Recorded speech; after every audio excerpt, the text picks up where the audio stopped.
When was the last time someone told you to fix your attitude? And when they said it, what they really meant was stop questioning things, stop pushing back, just accept what we give you and be grateful. But here's what they didn't tell you. Your bad attitude might be the only thing keeping you sane. Because sometimes what people call a bad attitude is actually what you've been protecting your self-worth. It's you refusing to settle. Is you saying, I deserve better. And today we're going to talk about what attitude really is. Not what people think it is, but what it is when you're tired, still standing, and trying to figure out what the hell comes next.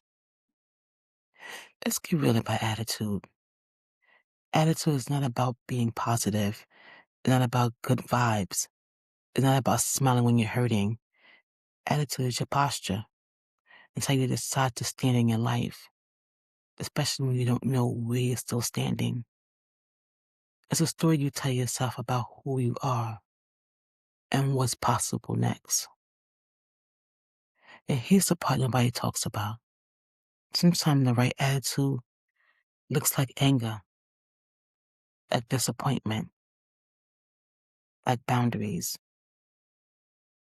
Because those things aren't negative, they're protective.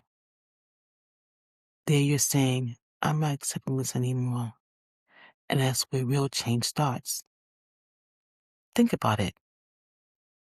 When someone tells you to fix your attitude, what they're really saying is, stop making me feel uncomfortable with your truth. They want you to be easier, quieter, more agreeable. They want you to shrink so you don't have to deal with what you're actually feeling. But what if your attitude, the one they're calling bad, is actually the healthiest thing that you ever got going on right now? What if it's the part of you that's refusing to accept disrespect? What if it's the part of you that knows you deserve better, even when everyone around you is saying you should just be grateful for what you have? It's not a bad attitude. That's self-preservation. That's your self-worth trying to protect itself. Here's how it works. If your attitude is I'm not enough, if your story you're telling yourself is I'm broken, I don't deserve better, I should be grateful for what I have, that attitude will destroy your self-worth. Does that make sense? Think about it. You'll tolerate disrespect if you don't believe you deserve respect. You accept less because you don't believe you're worth more. You'll shrink because you don't believe you're allowed to take up the space.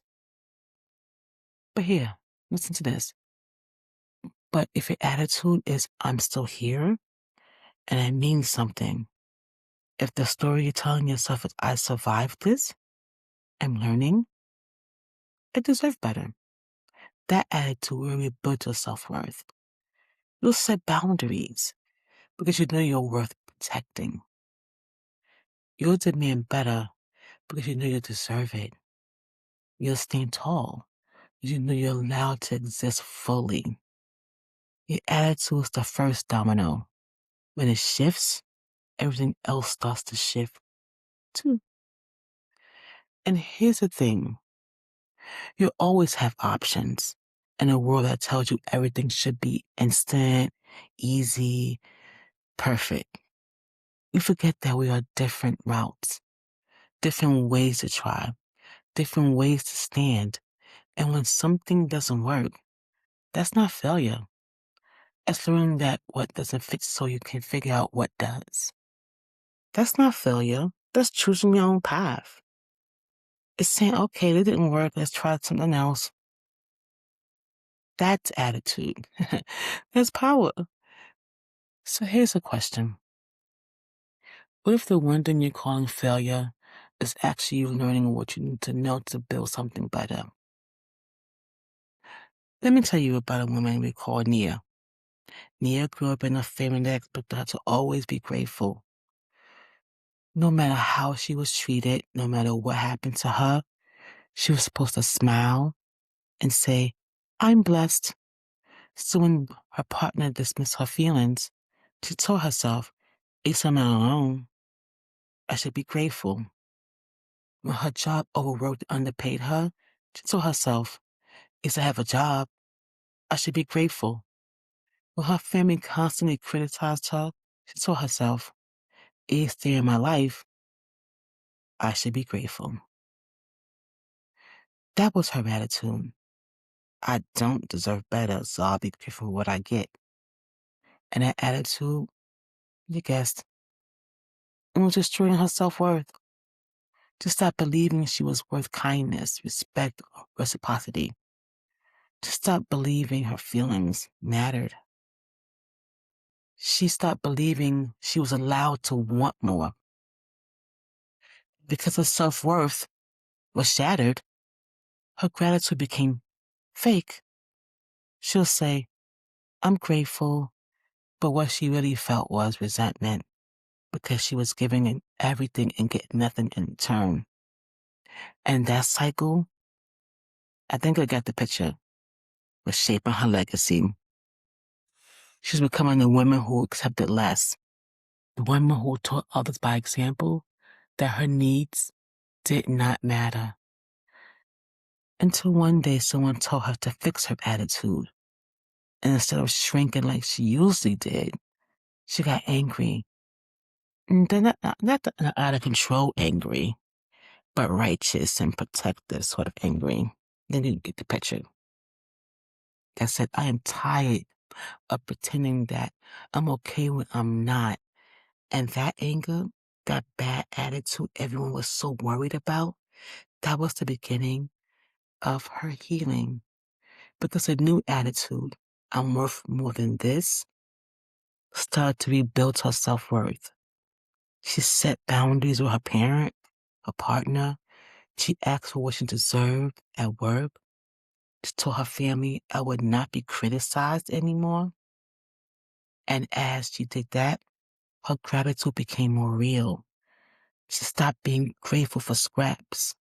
She started being grateful for her own courage, for her strength, her decision to choose herself. And that authentic gratitude is shaping a completely different legacy. Now she's teaching others by example. That's boundaries. And you're healthy. That self-respect is non-negotiable. That being grateful should never mean accepting harm. That's what one attitude shift can do. It doesn't fix everything overnight, but it starts the cycle moving in a different direction. And here's what I want you to understand. Your attitude doesn't have to be nice to be healthy. It doesn't have to make other people comfortable to be right. Sometimes the healthiest attitude you have is the one that says, no more. I'm done accepting this shit. That's not negativity. That's clarity. That you're finally seeing what you deserve and refusing to settle for less. Take a deep breath and pat yourself on the back for that. So here's what I want you to sit with. What story are you telling yourself right now about who you are and what's possible? Are you telling yourself you don't have a choice? Are you telling yourself you're not enough? Are you telling yourself you should just be grateful for less? Where did that story actually come from? Let me ask you this again. Where did that story actually come from? Did someone teach you that? Did life convince you that that was true? Have you been carrying it so long you forgot it was actually a choice? And what would happen if you told yourself a different story? What if you said, I do have a choice? I'm choosing how I stand in this. What if you said, I'm still here? That means something. What if you said, I deserve better than this? And I'm going to protect that. That's attitude. That's your posture. And the most powerful thing, you get to choose it. You don't have to fix everything. You don't have to be all figured out. You don't have to have it all figured out. You just have to make one choice, one small shift, one moment of trying in a different way. That's all it takes. Remember that one speck of sunshine, one different route, one decision to stand differently in your life. And from that choice, everything else starts to shift. So a question again, what are you choosing today? This is a vibe checkout.